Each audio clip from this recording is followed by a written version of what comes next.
60 से 70 के बीच में मेरा रहता है। तो उसमें होता क्या है कि आप जब क्वेश्चन तो चूंकि आपको सारे पढ़ने पड़ेंगे, भले आप इसकी छोड़ रहे हैं या उसको सॉल्व करें। तो हम लोग पढ़ाई का एनवायरनमेंट तो बहुत अच्छा है, फीस है और सारी सुविधाएं आपको मिलती हैं।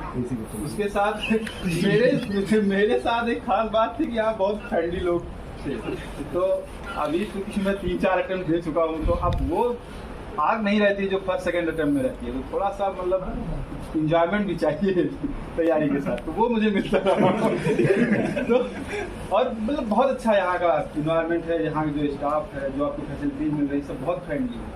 तो मुझे लगता है इसका फायदा उठाएं सभी लोग। और यहाँ तो मैं देखता हूँ सब एकदम लगे रहते पढ़ते थे। तो आप लोग भी सक्सेसफुल हो, यही मेरी विश है। अगली उम्मीद किससे लगाई है जिस लाइब्रेरी को, ये बताओ भाई आप लोग।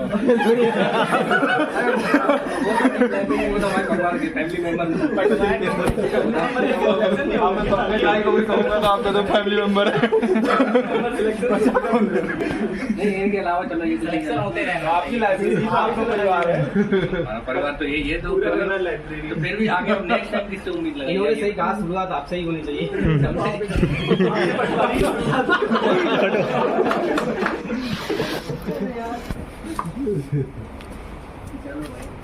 ठीक है, बाकी देखो मेरा नंबर सबके पास है। किसी को परेशानी कुछ लग रहा है और तैयारी करके तो मैसेज गेम मोड को अपलोड कर दिया इन्होंने। बाकी कोई परेशानी है, मैं बैठता ही हूँ। मेरे अलावा मेरे 3 शेर बैठे, एक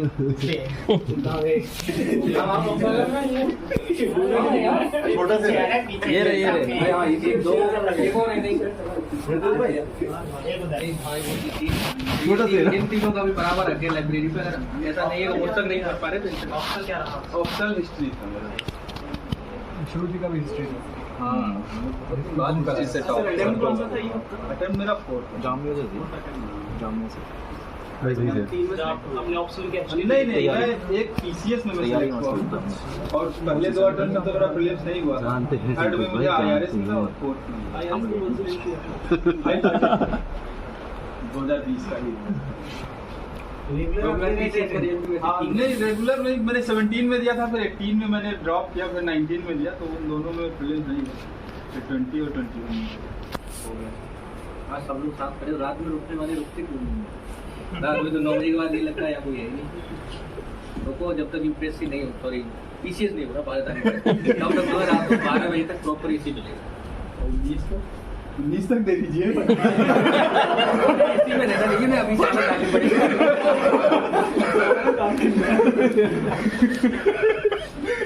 तो मेरे में आदत डालनी पड़ेगी। तो बच्चे धूप में बैठ के पढ़ोगा। रुकवा करो भाई, वो रात में लाइब्रेरी हाँ हमसे बस ये पूछ लेना भाई जरी में भयन कितना होता है।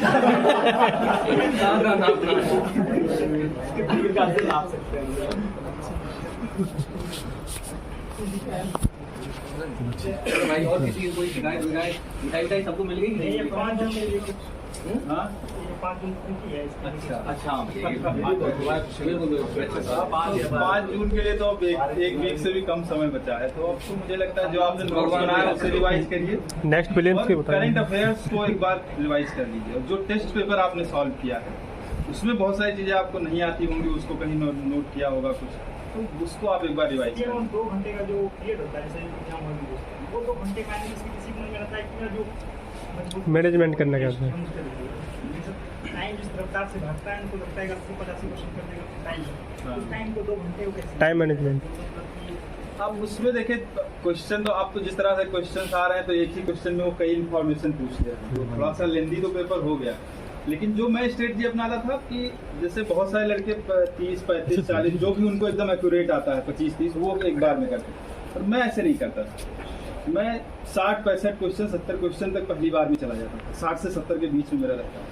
तो उसमें होता क्या है कि आप जब क्वेश्चन तो चूंकि आपको सारे पढ़ने पड़ेंगे, भले आप इसकी छोड़ रहे हैं या उसको सॉल्व करें। तो मैं क्या करता था कि जो मैंने पढ़ा है 10 सेकंड 15 सेकंड जो मुझे लगा उससे मैं 5, 7, 10 सेकंड 20 सेकंड और भी लगा करके फिर जो मैं कंक्लूजन तक पहुंचना है मैं पॉइंट कर देता था। तो फिर वो जो दोबारा रीड करने के जो 10-20 सेकंड मेरा लगता वो मेरा बच जाता था। तो वो लास्ट में जो मेरे क्वेश्चन बचे 30 से 35 क्वेश्चन, उनमें मैं सही से टाइम दे पाता था। तो ये मेरी स्ट्रेटजी थी, तो उसको ये और क्वेश्चन जो होते हैं जो कुछ अननोन मतलब कि कभी देखे ही नहीं उस क्वेश्चन को अटेम्प्ट तो पहला तो है उसे छोड़ दो, और दूसरा है अगर कुछ लॉजिक लग रहा है तो अगर कहीं कहीं से आपका कुछ एक होती है कि लोगों के अंदर से भावना आती है, और वो अंदर से भावना यही होती है कि आपने कहीं उसको सुना है, पढ़ा है, देखा है, तभी वो आता है, तो फिर आप टिक कर सकते हो। मतलब क्वेश्चन अटेम्प्ट करना यूपीएससी में हमेशा अच्छा ही है छोड़ने के बजाय। अब 85-90 के अगर तक हो जा रहा है तो फिर आप छोड़ सकते हो, हाँ, लेकिन 80 के नीचे करना थोड़ा सा रिस्क ज़्यादा हो जाता है। तो क्वेश्चन तो अटेम्प्ट करिए, और अब जो बिल्कुल नहीं आ रहा है तो उसको तो छोड़ ही दीजिए, क्योंकि बिल्कुल अब निगेटिव हो जाएगा तो पता नहीं आप एक आधे नंबर से ही रह जाएं, तो वो तो नहीं करना। जैसे भी आप 2-3 बार 2 बार इंटरव्यू दिए, हाँ। इंटरव्यू के ऐसा किस बातों का अभी से मतलब ध्यान रखना इंटरव्यू अभी से आपको एक तो जो कम्युनिकेशन स्किल है उससे आपको अच्छा करना होगा, और वो थोड़ा ध्यान रखिए चीज़ों को, जैसे आप बोल रहे हैं तो वो थोड़ा रिफाइंड तरीके से बोलें।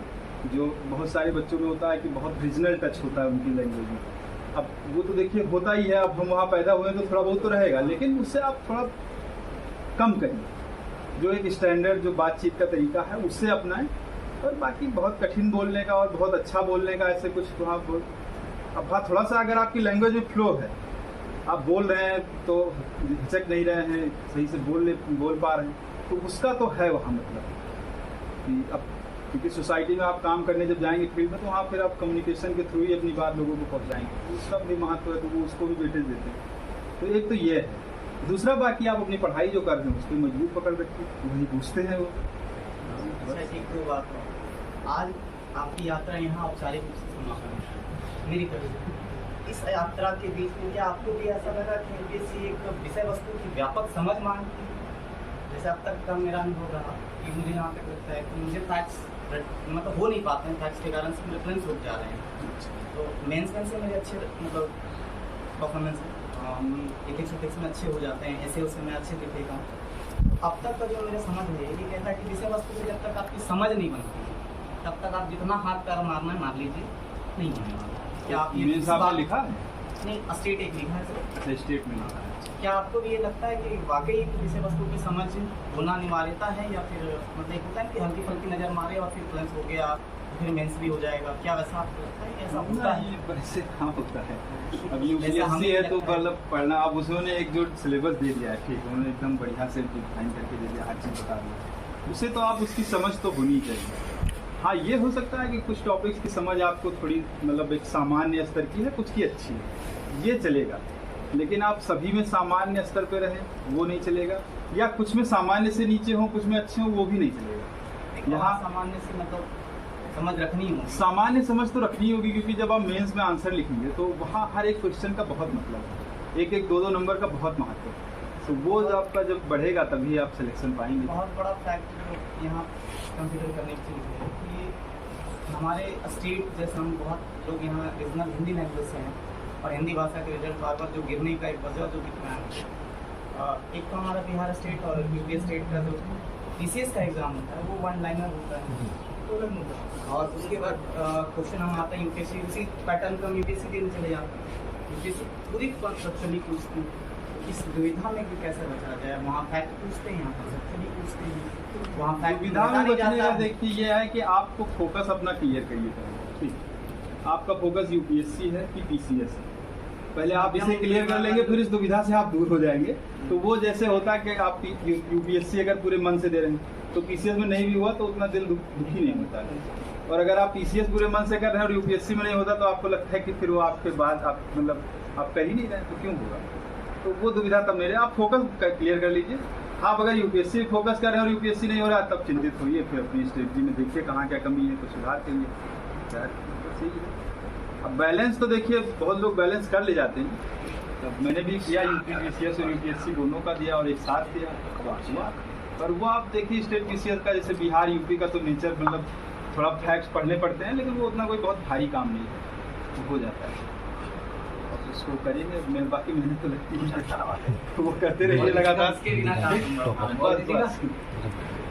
तेरी कॉमन सवाल देखिए सर, मैं किसी करंट कहाँ से पढ़ते हो?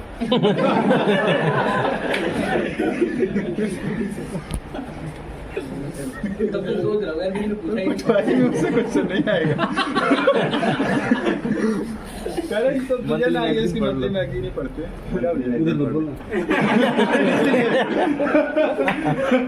एक बार आप समापता में बता दीजिए कि जैसे कि आप रेगुलरली किस चीज़ को फॉलो कर रहे थे, आप कैसे तरीके से नोट्स बना रहे थे। अब कई सारा हमारे साथ सुविधा क्या होता है कि नोट्स जब बनाने जाते हैं तो जब तक के हम ऐसा फील किए कि 10 बार नहीं पढ़े तब तक शॉर्ट नोट्स तो बन ही नहीं पाता, लगता है हर चीज़ इम्पोर्टेंट। तो आपको वे में किस तरीके से पढ़ना है, किस तरीके से नोट्स तैयार करना है, और जब फिल्म्स पास हो तो कितना महीना पहले से फुल्ली फिल्म्स पे फोकस, या फिर मेंस को किस तरीके से रहेगा, तो ये एक समग्रता से आप थोड़ा सा बता दें। देखिए करंट अफेयर्स के लिए तो मैं नोट्स नहीं बनाता था। करंट अफेयर्स में मैं विजन की मैगजीन रेगुलर फॉलो करता था। उसके अलावा कुछ इनसाइट्स के आर्टिकल वो ऑनलाइन में पढ़ता था, और मतलब न्यूज़पेपर में नहीं पढ़ता था, क्योंकि मतलब द हिंदू पढ़ना मेरे लिए थोड़ा मुश्किल था, और बाकी हिंदी अखबारों से कुछ मिलता है नहीं, तो उसे मैंने छोड़ दिया था। इंटरव्यू के टाइम पढ़ा मैंने केवल। बाकी आप जो शॉर्ट नोट्स बनाना है, देखिए बनाए तो शॉर्ट नोट्स ही बनाए, मतलब आप लेंदी नोट्स भी बना सकते हैं, पर शॉर्ट नोट्स भी बनाएं, और वो 2, 3, 4 बार की स्टडी के बाद ही बने। हाँ, वो आप इंपॉर्टेंट पॉइंट्स, कीवर्ड्स ये सब नोट करते चले। हर वो टॉपिक वाइज आप पेपर वाइज बांट लें, और कुछ फैक्ट बुक एक रखें, उसमें एक स्पेशल फैक्ट रखें। एक शॉर्ट नोट्स आपका होगा जिसमें आप केवल उसके बस 4 aspect, 5 aspect, positive, negative, way forward इस टाइप का लिख रहे हैं। तो ये ऐसे आप करें। तो इसमें इस तैयारी के दौरान भी एक रिवीजन फैक्टर बहुत बड़ा रहता है, तो वो कैसे मैनेज कर सकते हैं? ये शॉर्ट नोट्स फिर आपका रिवीजन करवाएगा।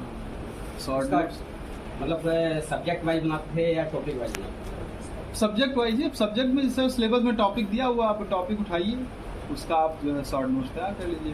तो वुमेन एम्पावरमेंट पे है, सेकुलरिज्म पे है, अलग अलग टॉपिक सब डिफाइन है।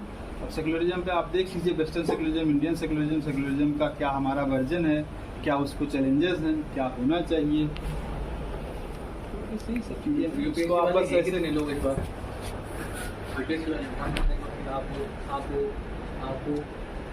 और भैया जो हिंदी मीडियम से हो, मतलब या जिनका इंजीनियरिंग बैकग्राउंड है, सीसैट देखते रहिएगा। तो ये है क्योंकि हिंदी मीडियम में और आर्ट्स बैकग्राउंड के लड़के सीसैट में फेल हो जाते हैं। ये भी भ्रम टूट गया, मैं तो जानता ही नहीं, तो थोड़ा सा सीसैट पढ़ते रहिएगा। बाकी बस और कुछ पूछ रहा हो तो पूछिए। भाई जल्दी